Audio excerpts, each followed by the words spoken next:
Ամեն անգամ Գորիս գնում ես, ոնց որ թևդ կտրած մարդ գնաս, որտեղ դու Գորիս գնում ես ու հանդիպում ես այն պատին, դու այլևս զրկված ես այն 30 տարվա բերկրանքից, հաճույքից, Գորիսով անցնել, հասնել մինչև Ստեփանակերտ, որպես այդ ժամանակ Գորիսի փոխհամայնքապետ, կպատմեք 20 թվականի դեկտեմբերին, ոնց գաղթագողի, առանց սահմանազատման, առանց սահմանագծման, առանց այս օրերի Նիկոլ Փաշինյանը 74-78 թվականի քարտեզներ էր հիշատակում, GPS-ով կտրեցին Գորիս Կապան ճանապարհը, որ առնվազն խորհրդարան նոր եկած ԿՊ պատգամավորները մի հատ այդ ամբողջը լսեն, թե ոնց եղավ այդ ամեն ինչը։ Գիտեք, Աննա Գրիգորյանի հետ մոտ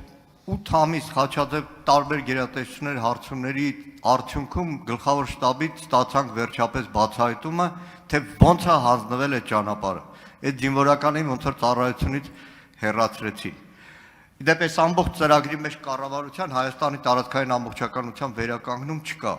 Եվ որպես գորիսեցի հիմա մոռացել եմ, որ տեղ գյուղի հատվածում ադրբեջանցիները Հայաստանի սուվերեն տարածք առաջ են եկել։